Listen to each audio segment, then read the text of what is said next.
Cette boutique de produits d'autodéfense ne désemplit pas ces derniers jours.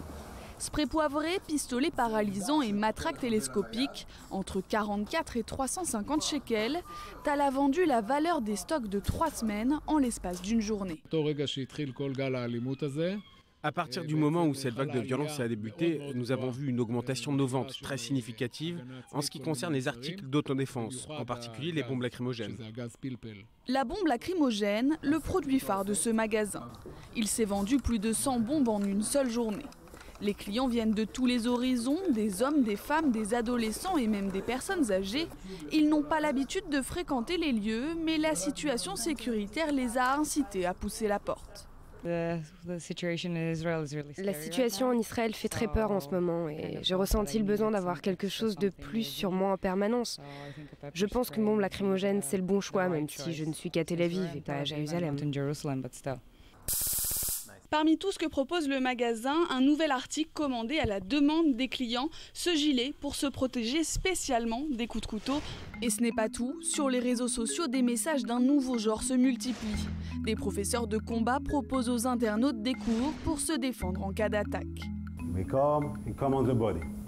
À la Red Shark Academy, un cours gratuit et ouvert à tous est organisé compte tenu des circonstances. L'objectif, maîtriser quelques méthodes pour avoir les bons réflexes en cas d'attaque au couteau. Et avec l'actualité, on voit toutes les agressions, on voit tout ce qui se passe tous les jours. Il y a une nouvelle vidéo sur Internet, sur Facebook, avec des agressions au couteau.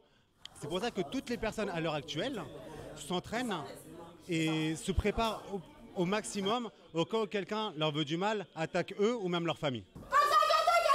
Premier impératif à respecter, rester attentif aux personnes alentours dans les lieux publics. Selon les professionnels de l'autodéfense, les assaillants préfèrent s'attaquer à des cibles faibles. Elle peut me trancher la gorge. Ok ? Donc tu mets ton bras justement pour te coller à elle, pour pas qu'elle puisse revenir. C'est force contre force et après tu avances. Ici, l'ambiance est détendue mais studieuse. Les élèves refusent de céder à la panique mais veulent être préparés au pire. C'est utile, moi je pense. C'est mieux de savoir ce qu'on peut faire au lieu de rien faire. Si je ne me sauve pas, je peux peut-être sauver quelqu'un d'autre.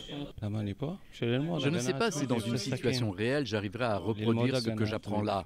Ça dépendra de mes instincts sur le moment. Je préfère courir si je suis tout seul, mais sinon, je pourrais au moins aider. En Israël, les attaques au couteau se multiplient et s'intensifient depuis une dizaine de jours et la plupart des terroristes sont maîtrisés par des civils témoins qui agissent spontanément.